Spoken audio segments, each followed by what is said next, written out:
Hello बच्चों, स्वागत है आप सभी का जल मैथ्स क्लासेस में। और मैं हूं राजीव। उम्मीद करता हूं कि आप सभी लोग अच्छे होंगे, बढ़िया होंगे, बेहतरीन होंगे। और आज हम स्टार्ट करने जा रहे हैं प्रश्नावली 3.1 दो चर वाले रैखिक समीकरण युग्म का क्वेश्चन नंबर 2। तो क्वेश्चन क्या है कि अनुपातों a1/a2, b1/b2 और c1/c2 की तुलना कर ज्ञात कीजिए कि निम्न समीकरण युग्म द्वारा निरूपित रेखाएं एक बिंदु पर प्रतिच्छेद करती हैं, समांतर हैं अथवा संपाती हैं। यहाँ पर ये 3 सवाल आपको दे रखे हैं और आपको बताना है कि ये एक बिंदु पर प्रतिच्छेद करते हैं, समांतर हैं अथवा संपाती हैं। तो लगाने से पहले इनके बारे में थोड़ा सा हम जान लेते हैं, तब हम इन सवालों को कर पाएंगे। तो देखिए, जो हमारी रैखिक समीकरण के संगत एवं असंगत युग्म होने का जो हमारा नियम होता है वो क्या होता है। देखिए, आपको दो रैखिक समीकरण युग्म दे रखे होंगे, सवाल में भी हमें दो दे रखे हैं। देखिए, यहाँ पर दो समीकरण हर सवाल में दे रखे हैं, मतलब युग्म जोड़े में दे रखे हैं। तो ये दो चर वाले रैखिक समीकरण युग्म का व्यापक रूप होता है।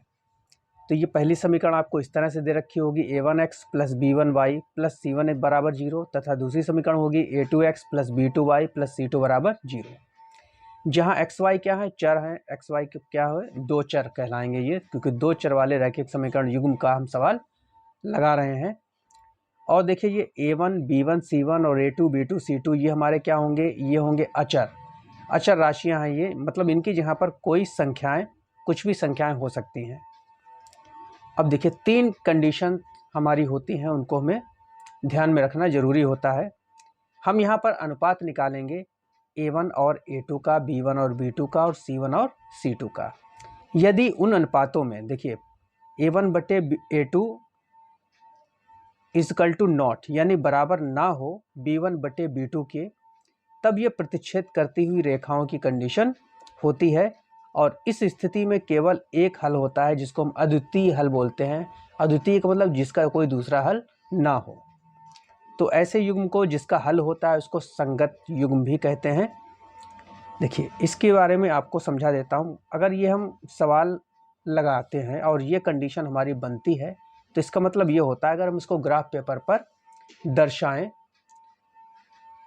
तो हमारी दोनों लाइनें एक बिंदु पर, कहीं न कहीं पर एक ही बिंदु पर काटेंगी, और इस कंडीशन में एक ही हल होता है।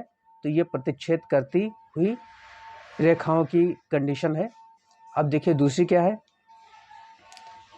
अब हम निकालेंगे a1/a2 b1/b2। अगर ये दोनों बराबर निकल के आती हैं तो फिर हमें तीसरी कंडीशन c1/c2 भी निकालनी पड़ेगी।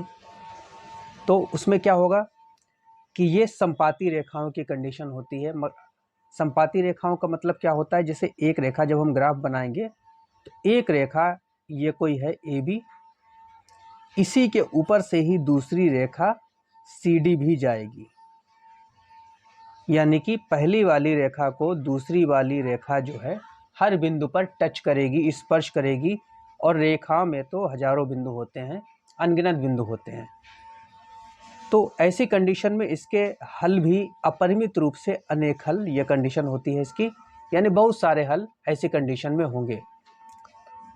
तो जिसके हल होते हैं उसको संगत युग्म कहते हैं। तो ये संगत की भी कंडीशन हो गई। अब तीसरी कंडीशन की ओर हम बढ़ते हैं। a1/a2 इक्वल टू b1/b2, ये दोनों बराबर निकल के आए, लेकिन जो तीसरी c1/c2 तीसरा अनुपात है ये बराबर ना हो, तो ऐसी स्थिति में समांतर रेखाएं बनती हैं। यानी कि अगर हम इसको ग्राफ पेपर पर बनाएंगे तो दोनों ही रेखाएं एक दूसरे से समांतर रहेंगी, कहीं पर भी एक दूसरे को टच नहीं करेंगी। इस तरह से जाएंगे रेल की पटरी की भांति। रेल की पटरियां समांतर होती हैं, इनके बीच की दूरी जो होती है वो बराबर होती है हर जगह पर। तो ऐसी स्थिति में जब इसने दोनों रेखाओं ने एक दूसरे को काटा ही नहीं तो कोई हल भी नहीं होगा। तो समांतर रेखाओं की कंडीशन ये होती है और इसमें कोई हल नहीं होता। अब जिसका हल नहीं होता तो उसको हम असंगत युग्म कहते हैं। तो ये जानना आपके लिए ज़रूरी था। तो अब हम चलते हैं सवाल की तरफ अपने, और बहुत ही सरल और आसान सवाल हैं, आराम से आप इनको लगा सकते हैं। अब हम पहले सवाल को हल करने जा रहे हैं।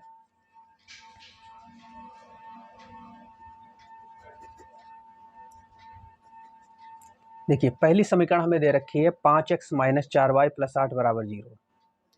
5x माइनस 4y प्लस 8 बराबर 0। इसकी तुलना हम व्यापक समीकरण से करेंगे, व्यापक रैखिक समीकरण से। तो a1x plus b1y plus c1 बराबर 0 से तुलना करने पर ये हमारी पहली समीकरण है। तो तुलना कैसे होगी? गुणांकों की तुलना की जाती है। x का गुणांक क्या है? a1 है, ऊपर x का गुणांक क्या है? 5। तो a1 की जगह ऊपर क्या है? 5 है, तो हम लिखेंगे a1 बराबर 5।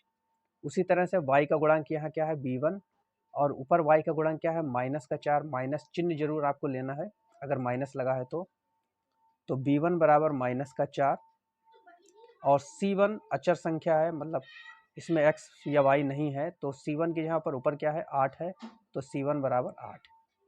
इसमें कोई दिक्कत आई? कोई दिक्कत नहीं आई होगी आपको।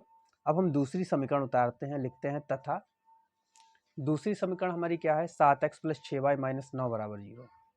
तो 7x प्लस का 6y माइनस 9 बराबर 0। ये हो गई हमारी समीकरण नंबर 2। अब इसकी तुलना हम दूसरी व्यापक समीकरण से करेंगे। तो a2x प्लस b2y और प्लस c2 बराबर 0 से तुलना करने पर, ये हम यहाँ पर भी लिखेंगे। अब देखिए ऊपर की भांति यहाँ पर भी तुलना करते हैं। तो नीचे a2 है और a2 की जहाँ पर ऊपर क्या है? 7, तो a2 बराबर 7। उसी तरह से देखिए y के पास क्या है? y का गुणांक है b2, ऊपर y का गुणांक है 6, तो b2 की जहाँ ऊपर क्या है? 6, तो b2 बराबर 6। और इसी तरह से c2 बराबर माइनस का 9। अगर कोई संख्या माइनस में है तो वो आपको जरूर लेनी है। तो इस तरह से ये हमने अनुपात निकाल लिए a1 b1 c1 और a2 b2 c2, ये हमने अलग अलग ज्ञात कर लिया। अब इनके अनुपात देख लेते हैं। तो पहला अनुपात होता है a1 बटे a2, ये हम निकालेंगे। तो a1 क्या है? 5, a2 क्या है? 7, ये निकल आया हमारा। अब दूसरा अनुपात हम निकालेंगे b1 बटे b2। देखिए b1 है माइनस का 4, b2 है 6, तो लिख देंगे माइनस 4 बटे 6। अब ये हम 2 से कट सकता है, 2 दूनी 4, 2 तियाँ 6, तो माइनस का 2 बटे 3। तो देखिए पहला अनुपात a1 बटे a2 है 5 बटे 7, दूसरा अनुपात है b1 बटे b2 माइनस 2 बटे 3। ये दोनों बराबर हैं क्या? बराबर तो नहीं है, तो यानी कि ये पहली कंडीशन ही हमारी बन गई। देखिए पहली कंडीशन a1 अपान a2 बराबर ना हो b1 अपान b2 के, तो प्रतिच्छेद करती हुई रेखाएं होती हैं, और ऐसी कंडीशन में सिर्फ एक ही हल होता है। तो हम यहाँ लिखेंगे चूंकि a1 upon a2 equal to not b1 upon b2, अतः दिए गए रैखिक समीकरण युग्म, दिए गए रैखिक समीकरण युग्म एक बिंदु पर प्रतिच्छेद करते हैं, एक बिंदु पर प्रतिच्छेद करते हैं। जो सवाल में हमसे पूछा जाए वही का जवाब हमें देना है, उसी तरह से हमें लिखना है। तो सवाल हमारा क्या था कि ज्ञात कीजिए निम्न समीकरण युग्म द्वारा निरूपित रेखाएं एक बिंदु पर प्रतिच्छेद करती हैं, समांतर हैं अथवा समपाती हैं। तो ये एक बिंदु पर प्रतिच्छेद करने की कंडीशन थी हमारी। तो ये फर्स्ट पार्ट हमारा यहाँ पर कंप्लीट होता है। अब सेकेंड पार्ट की ओर इसके चलते हैं हम।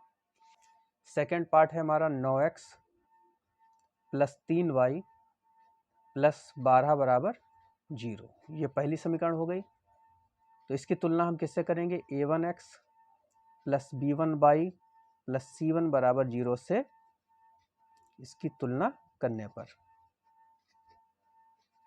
तो देखिए a1 बराबर क्या है? वो हो जाएगा 9, तो a1 बराबर हम लिखते हैं 9। b1 की जहाँ पर ऊपर क्या है? 3, तो b1 बराबर 3, और c1 की जहाँ पर ऊपर क्या है? 12, तो यहाँ 12 लिख दिया। अब दूसरी समीकरण हम उतारते हैं 18x प्लस 6y प्लस 24 बराबर 0। यहाँ लिखेंगे तथा 18x प्लस 6y प्लस 24 बराबर 0। इसकी तुलना हम दूसरी व्यापक समीकरण से करेंगे। ये हमारी समीकरण 2 है। तो a2x plus b2y plus c2 बराबर 0 से तुलना करने पर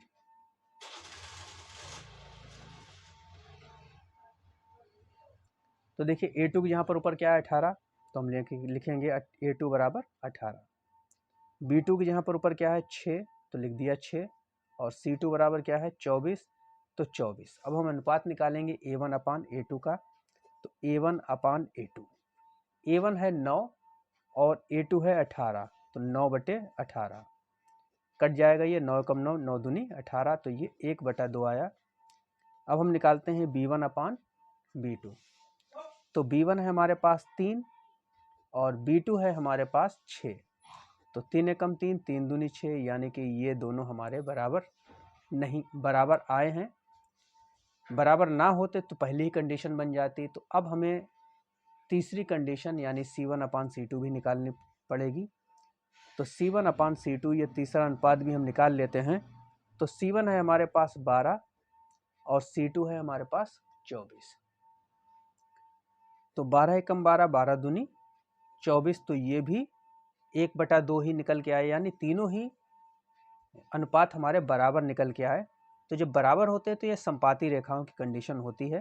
तो हम यहाँ लिखेंगे चूंकि a1 upon a2 equal to b1 upon b2 equal to c1 upon c2, यहाँ लिख दीजिएगा। अतः दिए गए समीकरण युग्म संपाती हैं। तो इस तरह से ये हमारा सेकेंड पार्ट भी कंप्लीट हुआ। अब हम चलते हैं इसके तीसरे पार्ट की ओर।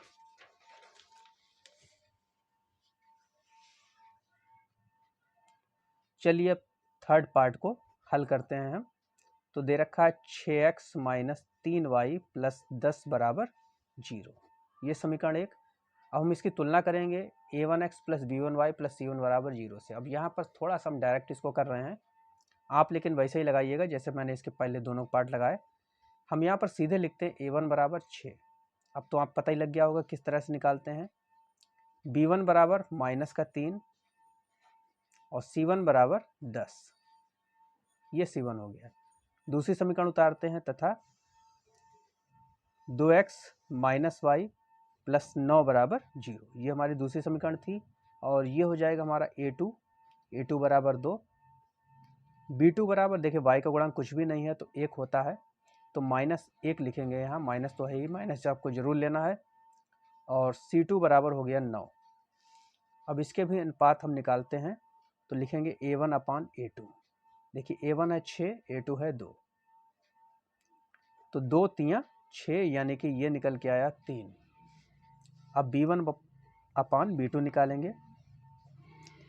b1 है माइनस का 3, b2 है माइनस का 1, तो माइनस से माइनस कैंसिल और ये 3 ही निकल के आया। उसी तरह से c1 अपान c2 निकालते हैं। तो c1 है हमारा 10 और c2 है 9, ये कटेंगे भी नहीं, यानी ऊपर के दोनों अनुपात बराबर हैं लेकिन तीसरा अनुपात बराबर नहीं है। तो ये कंडीशन जो हमारी बनी है ये समांतर रेखाओं की बनी है। देखिए a1 अपान a2 और b1 अपान b2 बराबर हैं, लेकिन तीसरा अनुपात c1 अपान c2 नहीं बराबर है। तो ये समांतर रेखाओं की कंडीशन होती है और इस स्थिति में कोई हल नहीं होता है।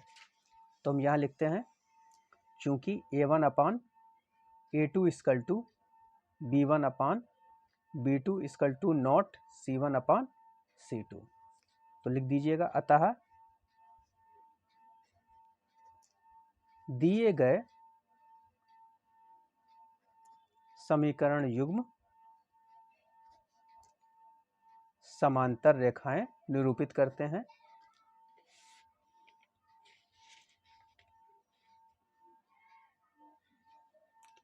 समांतर हैं।